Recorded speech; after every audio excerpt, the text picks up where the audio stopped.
Hi, everyone, and welcome to the Relationship Summit. My name is Courtney. And my name is Trevor, and today we are joined with Dr. Michelle Watson. Yeah, and we're so glad to have you, Michelle. Thanks for being here. I'm excited to be here.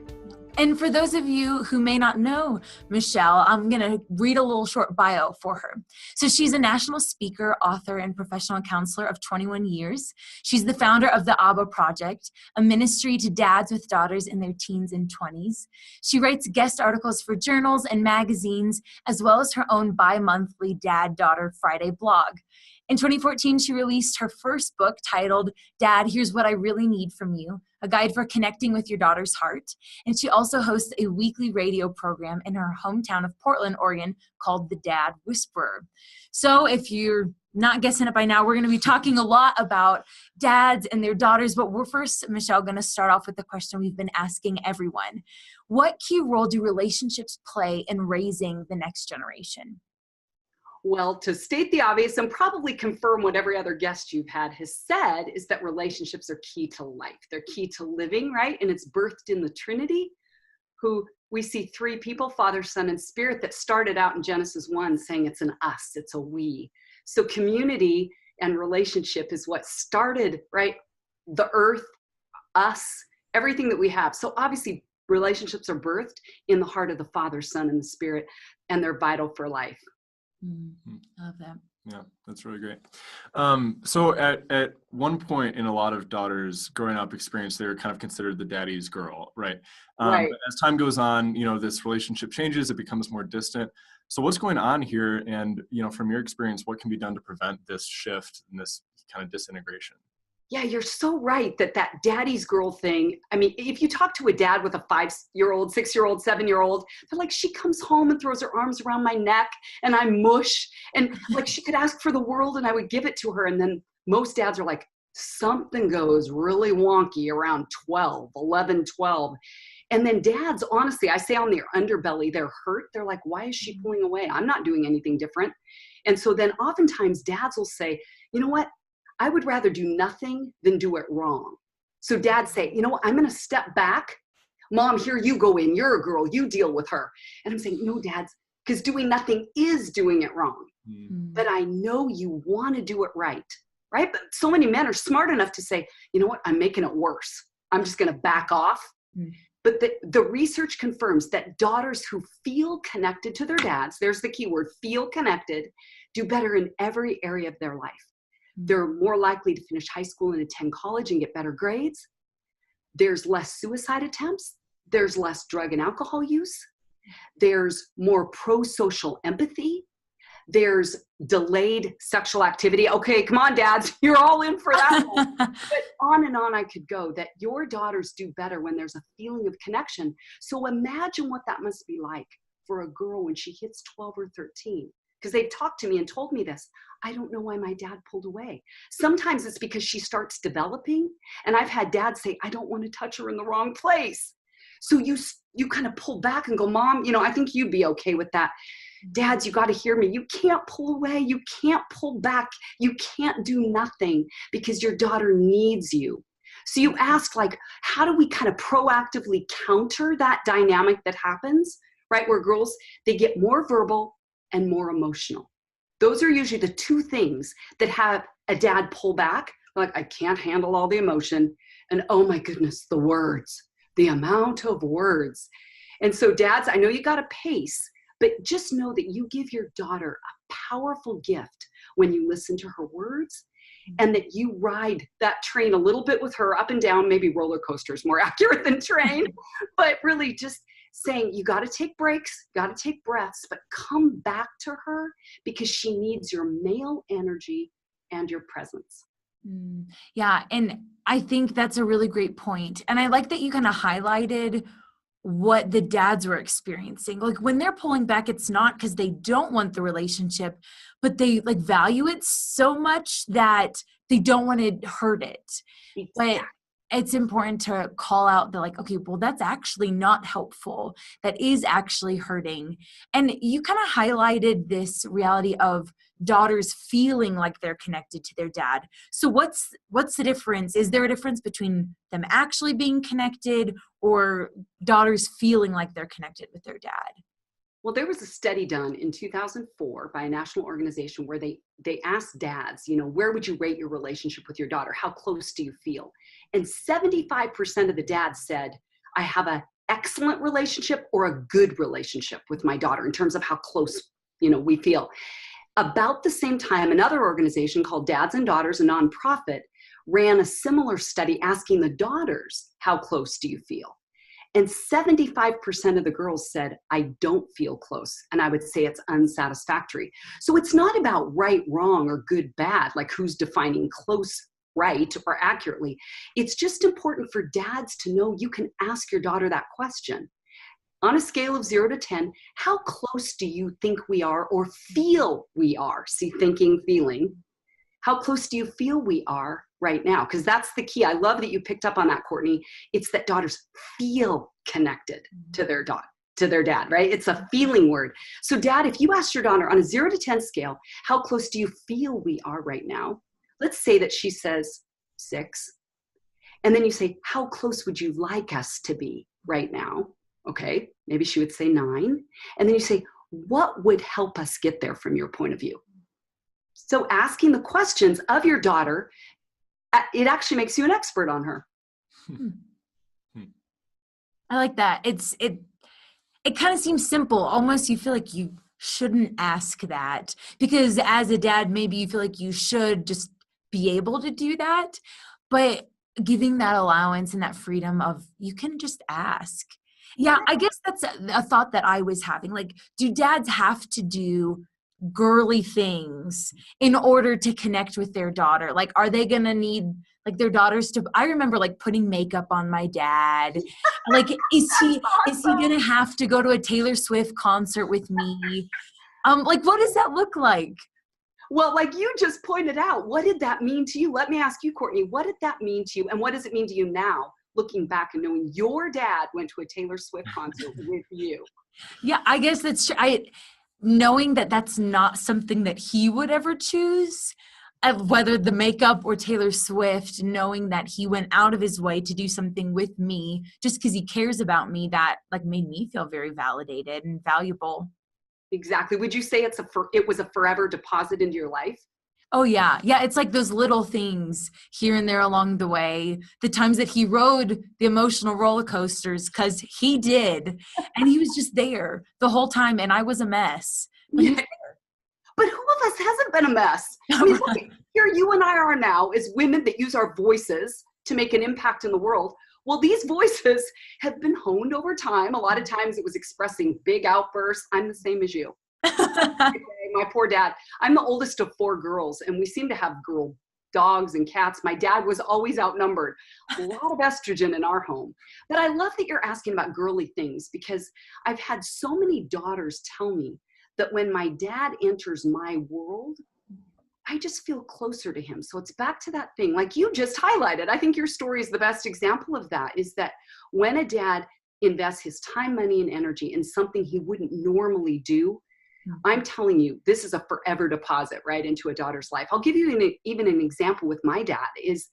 This is probably literally about 30 years ago. So this is eons ago that my dad was at some parenting or fathering conference and they were talking about connecting with your kids. And my dad's like, I wonder what would be something my girls would like. And he thought perfume. He goes, all girls like perfume. So my dad invented this thing called Perfume Day. And we do this every year around December 23rd or 24th. And we go to Nordstrom. And if you can believe this, my dad sits in the perfume section. They have chairs in there. As I'm trying perfume on all over my body, do you like this one? Do you like this one? And literally all the women, we get selfies, then we have them take photos. And I have photos going back to the big hair days, the 80s, where it's just like, what on earth was I thinking? But really looking back at these photos is this journey of my dad doing girly things with us. And every year we do this. And now it's spreading across the country. I have dads doing this. So I hope some that are listening today will say, I'm going to do that. And here's the thing. Some dads go, do you know how expensive perfume is now? And I'm like, but think of it this way, Dad, because you put your time, money, and energy in things that will pay a dividend, right, dads? Right, men? And so think about the fact that every time I wear that perfume, all year, what do you think I'm thinking about? Trevor, what do you think I'm thinking about? The dad. Bingo! I'm thinking about my dad's love for me. So the payout from that one investment, it's ongoing. And I'd say that's some good bang for your buck. But let me do one more side of this. Can I? Yeah. There's the question about the girly things. But here's the other thing, Dad. Remember that your daughter would love to be with you in your garage when you're working on your car or you're fixing a pipe. Not every daughter likes this. I mean, my dad took me hunting when I was 12, and he says, we did the scoping out day on a Saturday. He goes, Michelle, 30 minutes in, you're like, are we done? So that's not my wiring. But the fact that he invited me in and gave me the opportunity to do something manly or not girly with him is a deposit. So dads, just remember, don't just invite your sons in to do things with you that you might maybe put under more of a male category. Invite your daughters into those places too. That's really great. And I love what you said about, when the dad steps into the world of the daughter, like there's that intimacy that's built there. And I guess I'm wondering, is there a difference between connecting with, like, say, the interest of that daughter, or the girly thing, or whatever that daughter is into at that time? And then is there a difference between connecting with that and then connecting really with the heart of the daughter? Are those layers, or is that the same thing? Or how do you understand that? Yeah, good question. It's probably layered for sure, but go back to Malachi 4:6. So here's the last verse of the whole Old Testament. So you think about, God knew he was signing off for 400 years, right? So you think about the end of someone's life or the end of maybe a school, tenure or a job tenure, that we really mark, don't we? The end of something or someone's life is important. So if that was the last verse that God put down in writing, his words, I'd say they're pretty important, wouldn't you? Yeah. Do you know what that verse is? It says, if the hearts of the fathers don't turn to their children, now notice the reciprocal response, and children to their fathers, God says, I will come and strike the land with a curse. Well, we don't have to look very far to see the impact of a curse on a generation, right, that is so technologically based that more and more distance and kind of artificial connection is happening, which kind of ties back to your first question about relationships. When you have the real thing, you don't crave the counterfeit, right? And so for dads to say, how do I dial in at a heart level? Because here's the rest of that verse, right? If the hearts of fathers don't turn to their children and children to their fathers, I will come and strike the land with a curse, which means that there's an anti-curse or an antidote to a curse when a dad turns his heart. Isn't that interesting language that God used? He didn't say the head needed to turn. He said the heart has to turn. And my sense of that is that head turns are more intuitive for men. And I'm saying we as children, as daughters, love it, Dad, when you turn your head toward us. When you say, here, hon, I'll help you fill out that FAFSA. I had a client in here yesterday who's 18. She's like melting down over college applications and essays. And she said, my dad stood there and said, why don't we narrow it down to 2? I want to set you up to succeed. And she said, I didn't know my dad cared that much. He got into my reality instead of hovering over going demand, demand, command. She felt his heart turn toward her. Do you think she started crying? Oh yeah, this is where the tears start. I didn't know my dad cared about me that much. And I'm like, honey, he adores you, because he's in my dad's group right now. Like, you should hear what he says about you. He adores you. So I'm wanting to be a voice to help reinforce your dad's heart for you is there. Because here's the thing I want to add to that. So head turns, filling out a FAFSA, college application, the specs on a car, right? It's head information. But God said the hearts of fathers have to turn. So that's where my work with dads, even on my radio program, is I'm trying to break it down for dads to say, as I'm whispering, right, the dad whisperer, somebody else gave me that term when I was doing an interview one time. And I'm like, oh, he said, we wouldn't listen to you if you shouted at us, but you seem to whisper, so we'll listen. Like, okay, Dad, say it like this, and I think you're going to get a different response. Here's a heart response where you ask questions to draw her out, where you ask her to help you pick out a gift, where you ask for her opinion on something. Those are heart ways of responding to her. And that's what God says has to turn. And dads, here's what I'm telling you. That's going to change our nation from the ground up. And you are a key part of that happening. So don't let anyone tell you that you're not needed, you're not necessary, you're not important, because dads have gotten a bad rap a lot of times in the media, like deadbeat dad, dads that don't step up. But I really see our tide changing in this country. I even see it on commercials where dads are seen as more engaged dads. And I love that because dads, you're important. And God says you are. And Courtney and Trevor and I stand with him. True. You're so great, Michelle. I love it, like your passion, your heart, and you've seen this happening. And you earlier were talking about all of the benefits for the daughter when the dad and daughter are connected. So what are dads gaining? I mean, we know they're obviously getting the relationship, but what else are they finding as they are connecting with their daughter? I find that men go to a way deeper emotional place. Like even in the dads group that I lead, you know what I've discovered? I've been doing this for 9 years, is that men talk and men cry. Go figure. Like I've had men say, well, because we're not competing with women. That's what they've told me. I'm the token female in this group. But they emote. I find when they talk about their daughters, men naturally tear up when they start telling stories.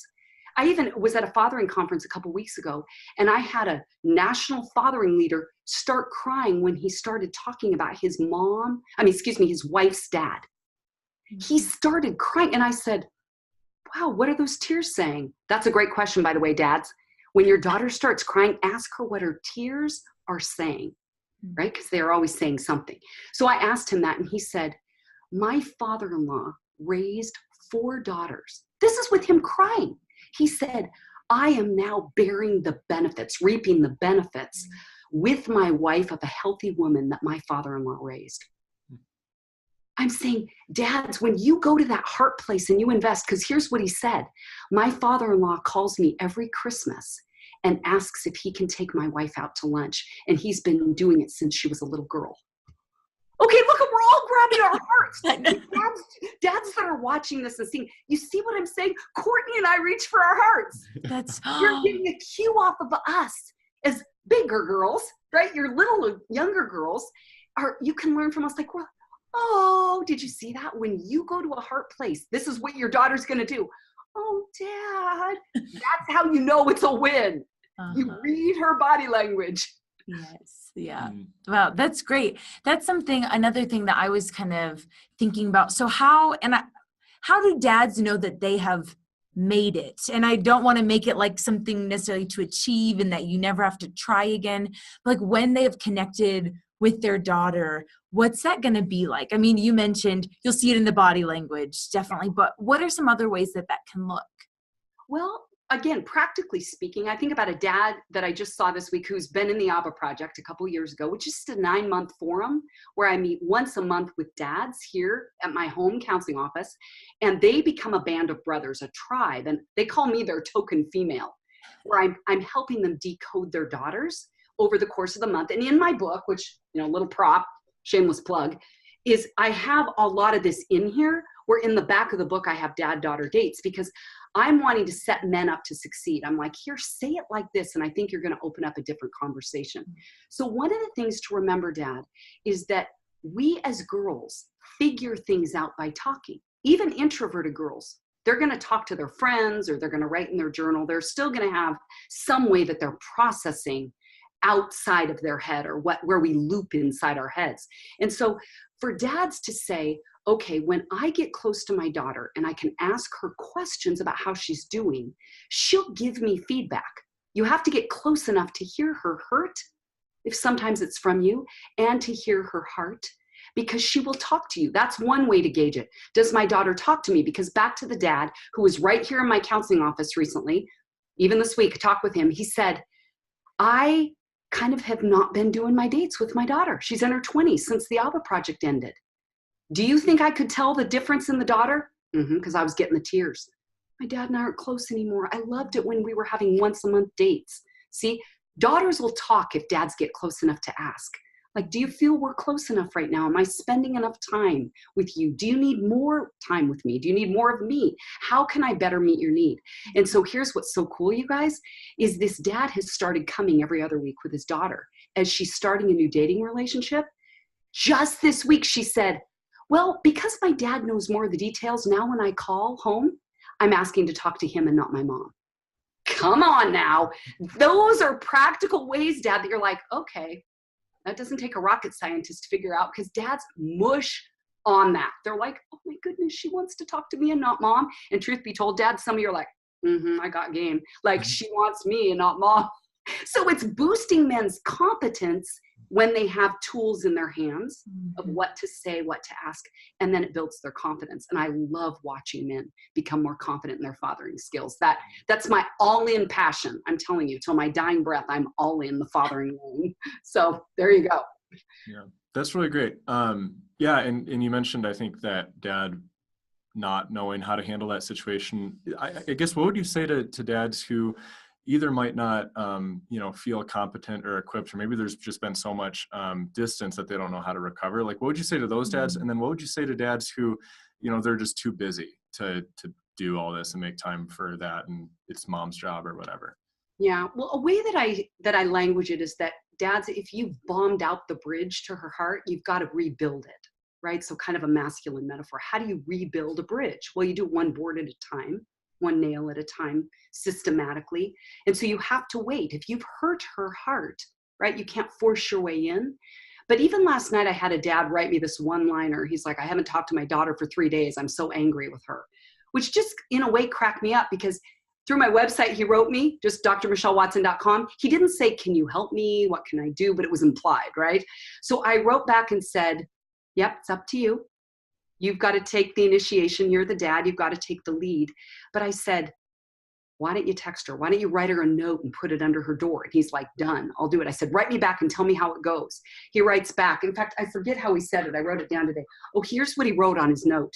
Sometimes dad is spelled dumb. So he's starting to kind of, in a way, assuage the wound, because the amount of hurt, because I've been doing counseling or mentoring for almost 4 decades now, and I find that so often girls are either hurt by dad wounds, what dad did do, or dad voids, what dad didn't do. They're like, he didn't show up for me. And so we see a generation of a lot of hurting women that are looking for love in all the wrong places, trying to fill the void or assuage the wound. And I'm like, dad, if you do the work to make amends, and which means you have to humble yourself and ask her questions. How did I hurt you? In fact, dads, I'm all about giving you practical tools. If you have either a bombed out bridge with your daughter, or it's a weakened bridge, like it's not as strong as it could be, or you're kind of having to walk around landmines, here's a couple questions you could ask her. What words have I spoken to you that have stuck with you, that have made you feel better about yourself? And if she's not talking to you, you might need to write it down in a text or in a letter or an email. Another way is you can say, what words have I spoken to you that have stuck with you, that have made you feel worse about yourself? Make amends now. Every year in the ABBA Project, I ask, how many of you are married to a woman or were married to a woman who you would say is still living with daddy issues? Every hand goes up. Every year, every hand goes up. And I'm saying, look at the difference you are making now, dads, because you're going to invest in your daughters now, in their teens and 20s, to be changing the climate of our culture by raising a more healthy daughter. Because if you can make amends now, her hurts won't accumulate, where she then boomerangs over to the wrong kind of place, whether it's numbing the pain with drugs or alcohol, she's looking for validation through sex, whatever it is. You are going to be making a healthy, secure attachment deposit into her life, so she won't go looking for the counterfeit. But you asked a second question. What was the second one, Trevor? One was about the relationship being distant. Yeah. The second one was, dads who are too busy, or don't make time, or feel like they can't make time, that kind of situation. Okay, so here's my question, men.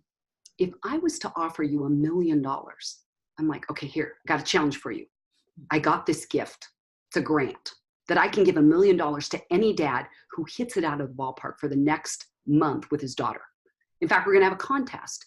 And yes, it's subjective, but I want to hear what you're going to do over the next month to pursue her heart intentionally. Remember, heart, not head. I mean, we need both, but heart, right?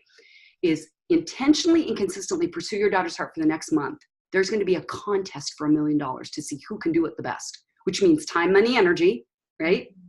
In anything we care about, because where our treasure is, our money, there our heart is, Jesus said. If I gave you that challenge, do you think you would kick it up a few notches?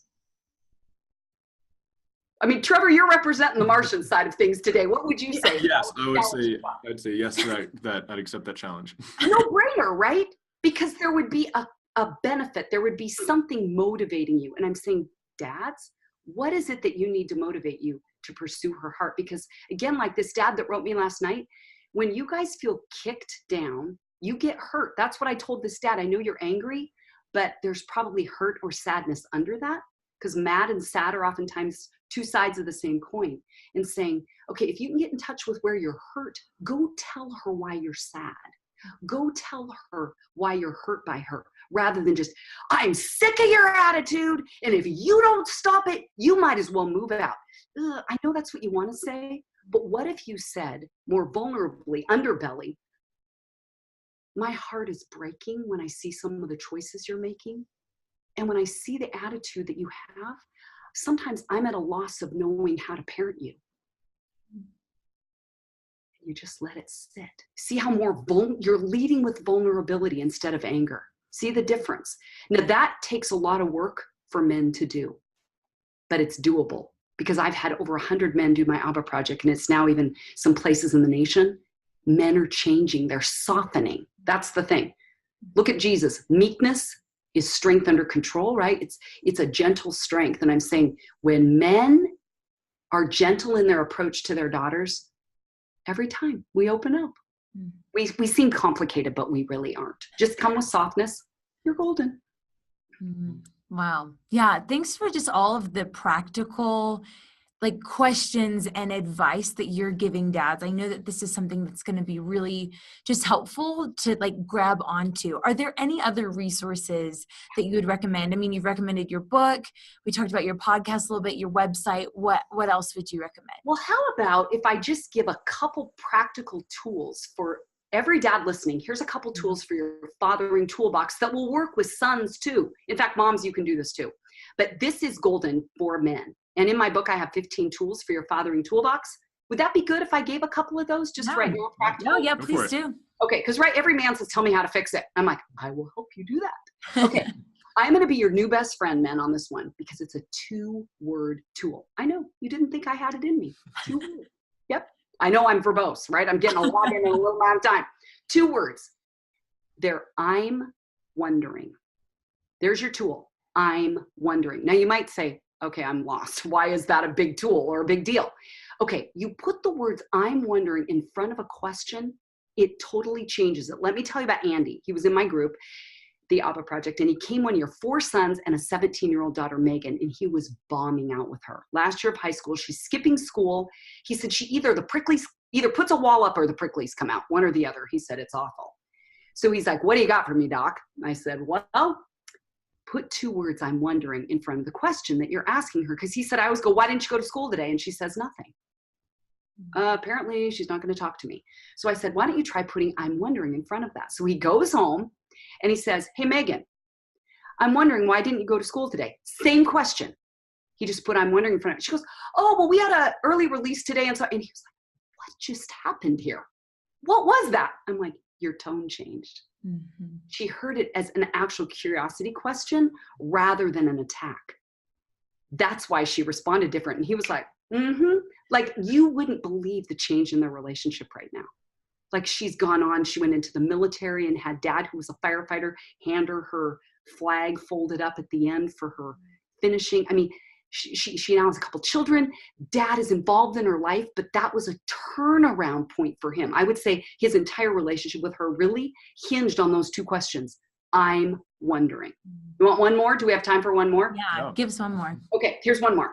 It's called questioning to learn. Questioning to learn. That's actually a word phrase that I got from a book where I went to a lecture once where the author had us break into groups of 5 people. She put a picture on the screen and said, all you can do is ask questions about what you see. Don't make a comment, only ask questions to learn. And what we found out is that by asking questions, we all saw things we wouldn't have normally seen. It would be like, what's the boy doing hiding behind the tree? Oh, I didn't even notice there was a boy there. Or why does the alligator have an abacus around his, neck? oh, that's weird. It opened up a conversation rather than if the statement would have been, oh, that's weird. The alligator has an abacus around his. Oh yeah, that is weird. See how quickly it closes? But the question invites dialogue. Remember, we girls figure things out by talking. And when our mouth opens, our heart opens. This goes together. So dads, if you can ask questions to learn about her, she's going to open up more to you. So let me give you an example. In fact, we can even role play, you guys. So let's say you're a dad, you pick her up from school, and you want to now, I'm going to give you a little kind of a cue idea here, is you want to listen to her keyword in the sentence or the last word of her sentence. Because sometimes men are like, I'm lost. I'm a deer in headlights. That was so much verbiage. Okay, just go with the last word of her sentence or a keyword in the sentence. Okay, keep that in mind. Here's the role play. So I pick you up from school. I say, hi, hon, how was your day? Is it me or him? Either one. You're the daughter. Okay. You're the girl. Well, let me tell you, my math teacher was horrible. He gave me back this bad grade, and all I could do was I was so angry. I didn't even want to look at him, and then he made me try to do this assignment, and I didn't even want to do it, so I just sat there, and then I got in trouble for just sitting there, and then I had to go to the office. Perfect, Courtney, that was awesome. Okay, so dads, you might go, oh, good. How was the rest of your day? Right, moving on. Well, moving on. But what if you, dad, went, okay, I'm so lost in all of that. I don't even know what to ask. Well, for me, a keyword, I heard anger. I was so angry. I heard that one. I heard office. That was right at the end. Okay, so you don't have to reinvent the wheel and come up with a totally new question. Just ask something off of what she just said. And she'll be like a flower opening up. So you say, tell me more about why you got angry. And you would say, well, because I just worked really hard and I felt like that was not validated. And then I ended up getting in trouble for that when it wasn't my fault to begin with. Okay, notice I'm nodding my head. Dads, that's a really good one to show your with. So I would say, sometimes you can just repeat, wow, you didn't feel validated, even though you'd worked so hard. See, it was what she just said. She'll go, yes, like you totally get me, Dad. All you did was say back the exact word she just said. You see how that works? Let me give you one more example. What though, if you get a daughter who gets in the car and she's had a really bad day, and the queen bee, the one with the power, like looked up and down her outfit and she's like, I'm never wearing this again. I'm so ugly and fat or whatever.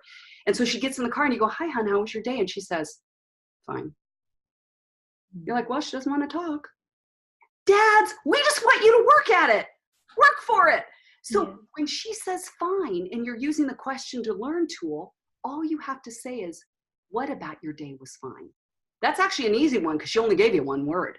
Mm-hmm. What about your day was fine? She might say, well, you remember that guy, Austin? Like, I don't know, Dad, did you even know about him? No. Like in choir today, I mean, I was dying because he was like smiling at me and then everybody was looking at me and I was totally turning red and everybody was looking at me and I was dying. And then she's just off and running and you're like, wow, I guess it was better than fine. But you don't comment like you're making an editorial judgment call about it. Like, well, that was good. No, just ask her like, wow, what was that like when Austin looked at you? What was that like when the whole class was watching you turn red? You just ask a question to learn and she'll open up. So is that practical enough? I'm wondering. That's great. Yeah. That's perfect. Thank you so much for your time today. It's been so fun to be with you both. Same. Yeah. Thanks for just all the advice that you gave us. And I know that dads or even mothers alike, they're going to be taking things from here. And I know that I will go back and watch this interview and you're connecting with my heart. I'm like thinking of my dad and all of the ways that like he has done that in times when he hasn't, but knowing that like it is a journey and a process and one that like we can all be working at, and Trevor's just prepping for the future. And yeah. So thank you so much, Michelle, for your time and just for your wisdom. Oh, it's been a joy to be with both of you. Thanks for the invitation. Thank you. Thanks, guys.